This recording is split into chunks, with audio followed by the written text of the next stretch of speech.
Praise be Jesus and Mary, now and forever.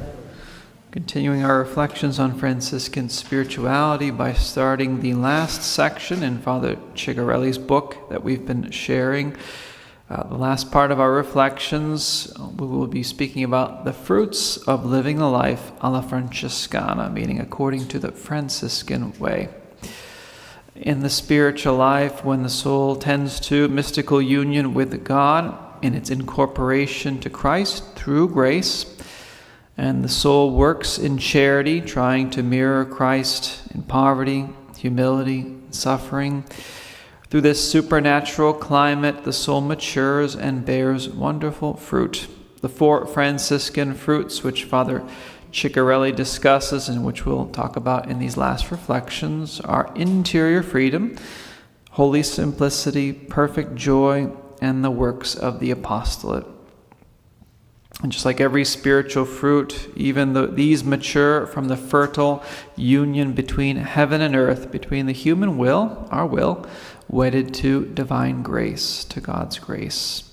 To carry the analogy a little further, the more or less perfect level of maturation and the exquisiteness of the fruits are in relation to the heavenly calories absorbed, Father Ciccarelli says.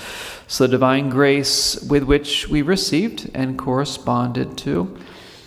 And it's also conditioned on our familiar, cultural, spiritual climate, the nature of the soil in our own soul, to borrow from our Lord's parable in Matthew 13. So the mode and the intensity of correspondence differs with each person, with each soul.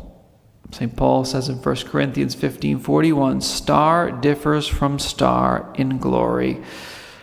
Every soul has personal accents, and its fruits have a particular flavor, you could say. But every Franciscan soul produces these fruits with the characteristic notes that distinguish it from the others in the marvelous garden that we call Christian spirituality. So the first fruit that we'll just look briefly at today is interior liberty or interior freedom.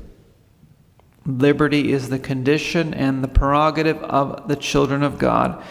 It comes from the faculty of the will. It develops and grows through the exercise and the fight of the conquest for the highest good that the will is striving for. And in this way, it matures to perfection.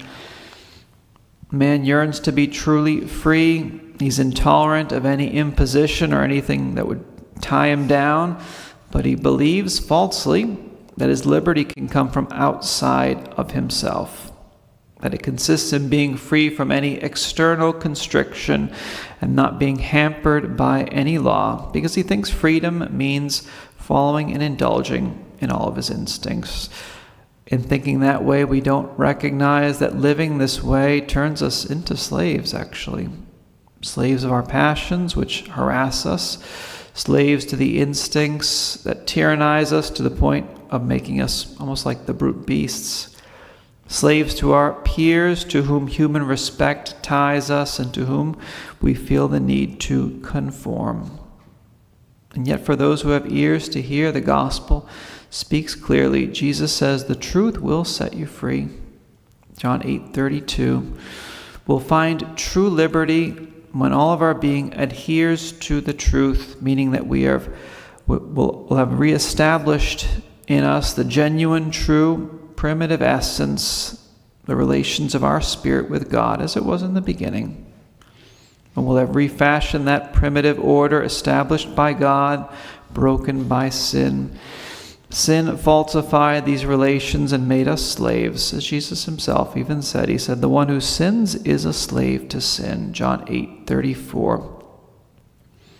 The gospel points the way to this liberation when it highlights the volitional power that each of us have, the power to choose. If you want to enter life, Jesus says, keep the commandments, Matthew 10:17. Or if you want to be perfect, go sell what you have and possess and give it to the poor, and then come follow me, Matthew 19:21. The gospel is also honest about the fight that we'll have to sustain in order to arrive at this true liberty. Jesus himself says the kingdom of heaven suffers violence, and the violent take it by force, Matthew 11:12. So it's through hard fighting that we come to be masters of ourselves and therefore truly free and subject only to God.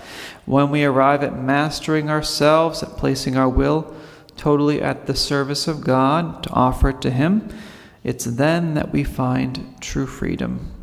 It's then that all the world is at our feet because God is with us. So let's ask Our Lady for the grace to find that true freedom of spirit that she and the Lord both want us to have. Praise be Jesus and Mary, now and forever.